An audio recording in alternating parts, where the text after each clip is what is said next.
So today we're going to take a look at the difference in speed between these two memory cards. On the left we have a SanDisk Ultra 16GB, and on the right we have a SanDisk Extreme, also 16GB.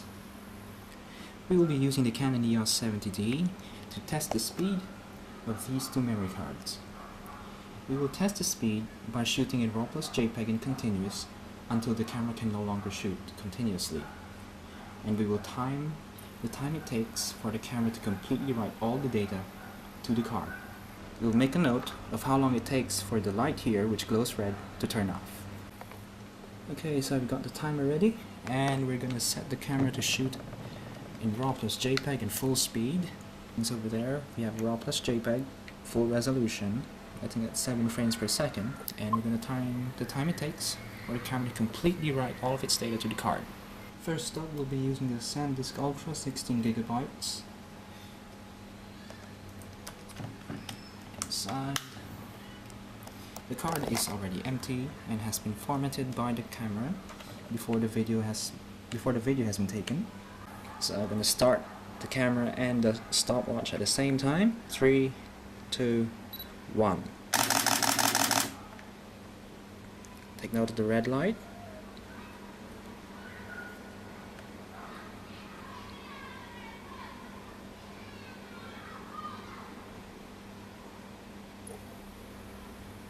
Still going. Okay, an image has appeared on the screen.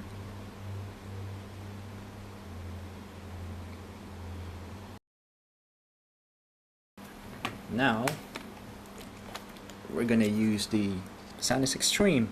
3, 2, 1, go. Look for an extra shot there.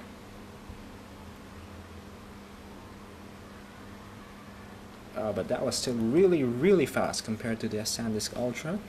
So we just saw the speed difference, the time it takes for the camera to write all of its data from the buffer to the card. So we have observed that the SanDisk Ultra is about 27-28 seconds. The SanDisk Extreme is much faster, around 8 seconds, 7 to 8, around there. So that's pretty fast, big difference. Now we're going to test the speed from transferring the image to the computer. We're going to start first with the SanDisk Ultra, 16 gigs. I'm going to plug that one, oh my god, put that one in. Connect this to the computer. Now we're going to transfer it to the computer and see how long it takes. Okay, here we go. Okay, that's pretty fast, 41 megabytes a second. That's pretty fast right there. Now we're going to use the SanDisk Extreme, and we're going to see how long that takes. So we're going to paste it here, and we get about the same speed too. Interesting. We get about the same speed.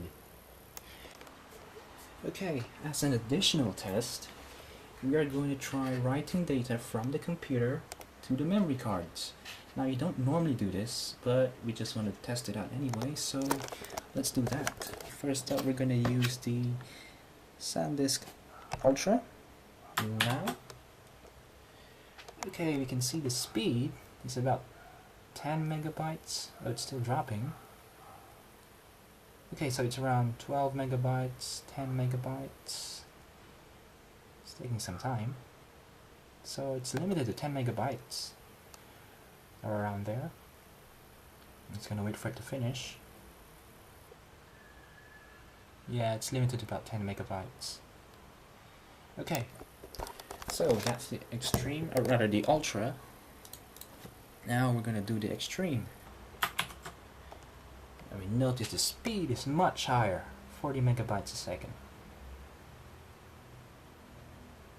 Pretty fast. Okay. We've seen these two cards, so which one do you need? Well, you gotta ask yourself that question, what are you going to be shooting with? If you're going to shoot a lot of continuous photo, then obviously this is going to make more sense because you can flush your buffer, you can write from the camera to the card faster so you can continue shooting. With this one, it's probably not a good idea to shoot continuously with this because it takes so long to flush the full buffer into the card. But if you're shooting video, you can probably get by with the Ultra. Although, of course, there's nothing stopping you from getting the Extreme. But if I were you, I'd save a bit more money and go for the Ultra. Anyway, the 70D, which I'm using right now, is not really a high-speed sports camera, not like the 70 Mark II. Anyway, the 70 Mark II uses CF cards, so you shouldn't have to worry about this anyway.